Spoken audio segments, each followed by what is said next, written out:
Hi, I'm Anne, a therapist, group practice owner, and mom to two kids. When I entered graduate school, I knew that having a private practice was my goal.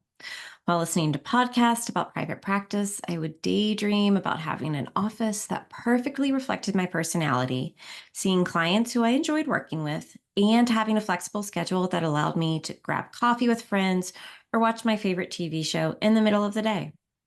Fast forward to today, where I feel like I have the most charmed life. Today, I walked my daughter to her school, chatted with friends, grabbed a croissant at a local bakery, and spent time relaxing on my back deck before starting my workday.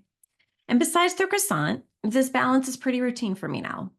This is a life that the Anne of 10 years ago could only dream of. Not only do I have a thriving group practice and a co working space for therapists, but I have also helped well over 100 therapists start their private practice journey. In my private practice work, I joke with my clients that if they work with me long enough, they will quit their jobs and start a business. And many of them have. I am truly passionate about helping people create a life where they are actually excited to start their workday, fully in control of their schedule and dedicating time to clients they genuinely connect with. Before jumping out there and starting a private practice, let me tell you about the number one problem I see that stops therapists from starting a successful practice. We will use the story of a therapist acquaintance of mine that I will call Jane. She is a brilliant therapist. Her clients love her, and she has a wonderfully defined niche. However, when starting her practice, Jane didn't go through any of the process of formally starting a business. She just put her name on Psychology Today and treated her practice more like a hobby than an actual business. She didn't get a business bank account or register with the state or the IRS. She found herself constantly overwhelmed by the business side of having a practice and eventually took on a job at another practice. I see this all the time. Therapists think they don't need to go through the formal process of turning their practice into a business because they just want to see clients, or they don't know they need to formally set up their business because no one told them.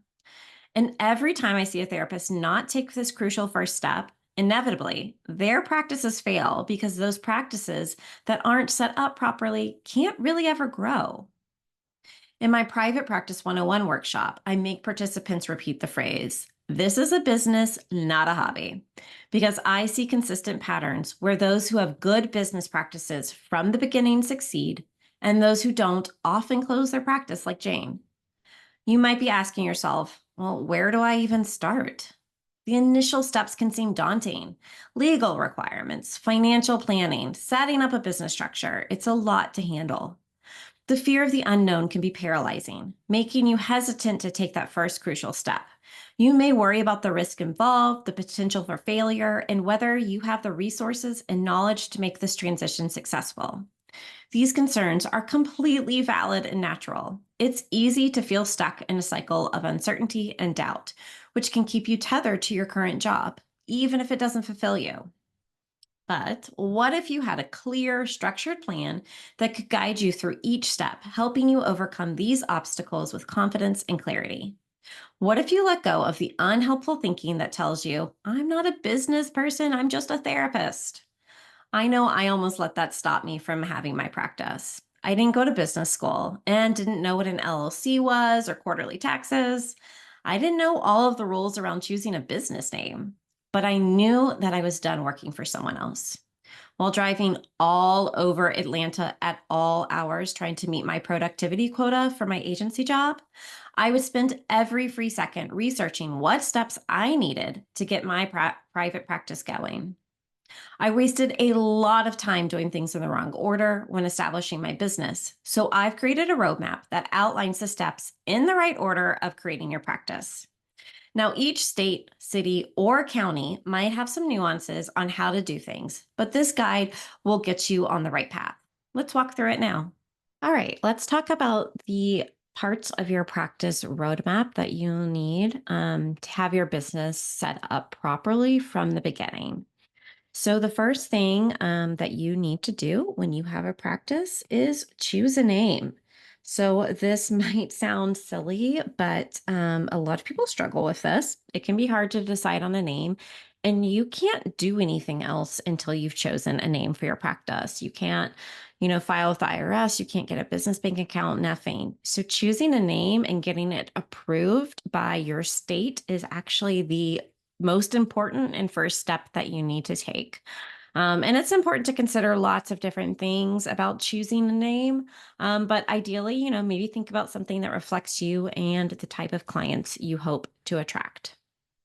Number two is get a business address. Again, similar to a name, it is hard to do much of anything if you don't have a business address. And a lot of places where you will file for your business, that address becomes public information. So you just want to be careful if you're using your home address when you put it out there, because it will forever be attached to your business, and you may or may not want that.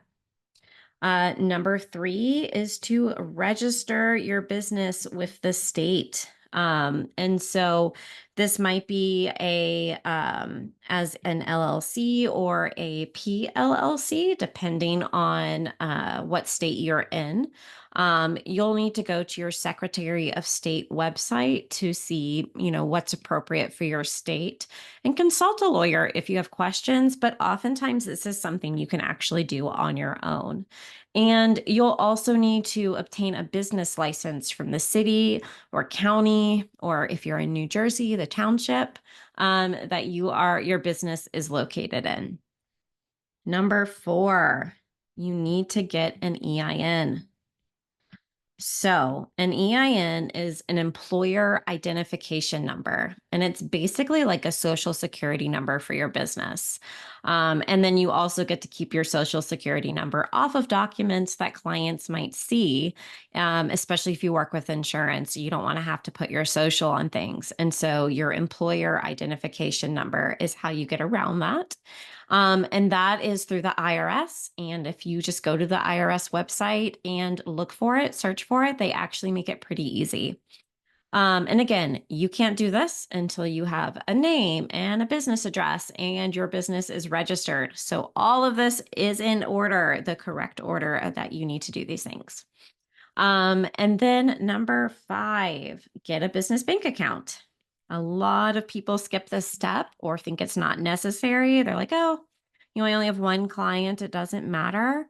It does. So make sure you get a business bank account, because even if you only have one client, it keeps your business finances separate from your personal finances, which limits your liability. It also makes tax time a lot easier. And it's also a great time to get a business credit card or debit card, however you want to do that, to keep your business expenses separate from your personal expenses. The next thing you will want to do is get liability insurance if you don't have it already. And so you might have had it through your previous job, or maybe you've had it as a student or something like that. But you'll need to get liability insurance through your new business. And so again, it's important to have your business set up first and then get liability insurance for that business as a practice. Oftentimes, liability insurance carriers will charge something a little bit different if it's for an LLC versus sort of a sole proprietorship. The next thing is to get a website domain. And so you want to make sure, of course, that your business name has been approved and all of that by the state. And that your business is, official before you buy a domain, unless you're worried that, someone's going to steal it from you. Domains are not super expensive, so you can definitely buy it if a name pops up that you really love before you have it approved. But you definitely want to get a business domain, website domain, so that you can have your personalized email address. So, my private practice is Firefly Wellness Counseling. So my email is like my name at fireflywellnesscounseling.com. And there's lots of sites out there where you can buy the domain address you want for your business. And then finally, and this includes a lot, but you want to set up your systems. And so this is where things get maybe a little more fun. You get to choose your EHR, your electronic health record, your phone system, email system, intake process, decide how you want to receive payment and start making money. all of those things. So that goes up under your systems. And that's what you'll kind of finish with. And that can be the fun part. That's where things really start to roll, and you are well on your way to having your practice set up properly. Now you have the foundation for actually starting your business. But I often get asked, how are clients going to find me without the support of an agency or another group practice? We'll address my 2 marketing and networking tips in the next video. Please comment below and share any aha moments from this video.